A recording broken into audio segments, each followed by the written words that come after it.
Menjadi petugas haji Indonesia yang melayani para tamu Allah di Tanah Suci bukan pekerjaan mudah.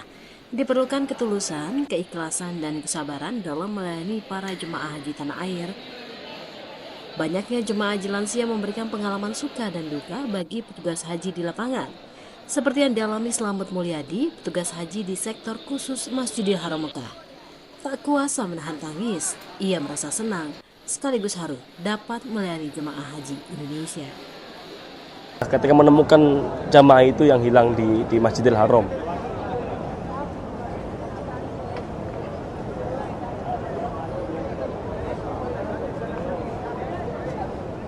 gak kuat ya. Berkesan banget berarti ya? Iya, ya alhamdulillah banget lah. Pokoknya kalau udah ketemu sama keluarganya itu kita udah ngerasa plong, rasa tugas kita tuh alhamdulillah gitu untuk hari ini. Dari beberapa hari kita tugas itu kurang lebih hampir 1 minggu, jamaah itu sampai meluk kita itu adalah sebuah ya kesenangan tersendiri, kebanggaan tersendiri ketika melihat mereka tuh bahagia ditemukan, melihat bahagia tuh kumpul dengan keluarganya gitu. Kira-kira udah ada berapa jemaah yang hilang habis itu?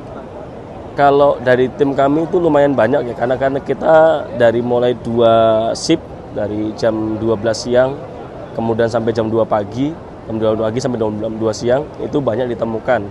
Ya masalah utamanya adalah ketika mereka sholat subuh atau sholat maghrib atau sholat berjamaah itu safnya itu terpisah.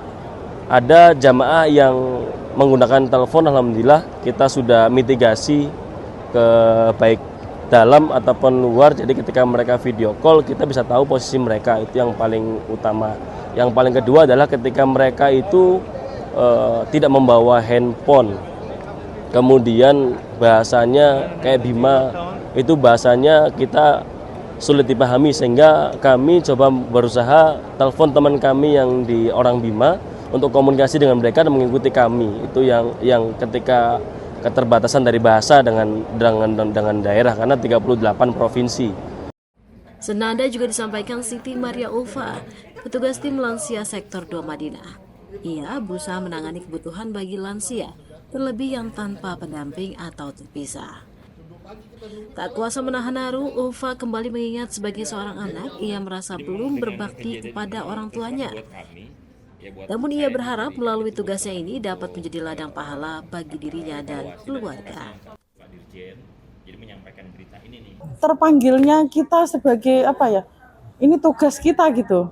Kita di sini kan disuruh bertugas ngelayanin. Masa kita malah nggak ngelayanin, itu rasa hatinya kan udah lain. Padahal saya mungkin nggak itu sama ibu saya ya. Ibu saya di kampung nggak bisa ngerawat. Gitu. Nggak bisa ngerawat ibu saya di kampung gitu kan. Tapi saya kan di sini ketemu ya harus saya bantu gitu, ya saya bantu gitu kan. Alhamdulillah bisa bantu orang sih ya, seneng ya. Yang penting orangnya seneng dibantu tuh, saya seneng gitu. Saya belum berbakti kepada orang tua saya sendiri, justru kan malah bantu orang lain gitu. Bener tadi yang disampaikan Mas. Kadang kita nggak bisa membantu orang tua kita sendiri.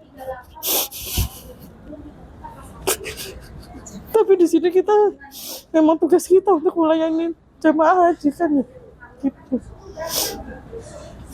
Semoga saya nanti bisa berbakti kepada orang tua saya seperti saat ini, membantu yang lain yang membutuhkan.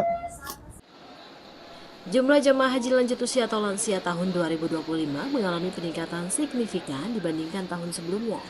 Berdasarkan data petugas penyelenggara ibadah haji PPIH Arab Saudi, tercatat sebanyak 47.384 jemaah lansia dari total kuota reguler, yakni 203.320 orang atau setara 23,30%. Meningkatnya jumlah jemaah lansia ini mendorong PPIH Arab Saudi untuk terus memperkuat layanan khusus bagi kelompok rentan tersebut. Dari Madinah, Arab Saudi, Rini Hairani, Pro 3 RRI terus mengudara untuk Indonesia.